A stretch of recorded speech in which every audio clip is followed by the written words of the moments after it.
বন্ধুরা, আজকে আমি আপনাদের আলু কাবলি বানিয়ে দেখাচ্ছি। প্রথমে আমি দুটি আলু ছাড়িয়ে নিয়ে পিস করে রেখেছি।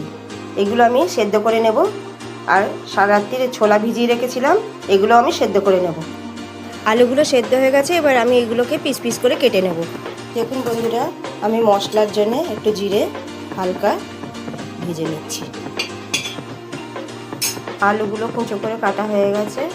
এরপরে পেঁয়াজ কুচি, এখানে তেঁতুল জল করে রেখেছি, এখানে লঙ্কা কুচি, লেবুর রস দেবো একটু, আর এখানে ঝুরি ভাজা। আপনারা ইচ্ছা করলে চানাচুরও দিতে পারেন, আপনারা ইচ্ছে করলে শসার কুঁচো এবং টমেটোর কুঁচোও দিতে পারেন। এখানে আমি ছোলা সেদ্ধ দিয়ে দিলাম।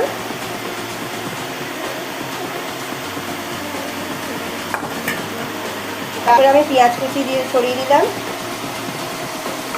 এরপর আমি কিছু লঙ্কার কুচি দিলাম।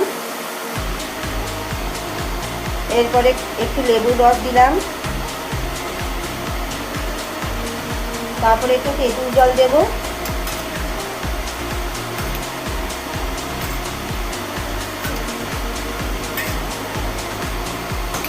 এবার আমি চানাচুরগুলো ছড়িয়ে দেবো, ঝুরি ভাজাগুলো।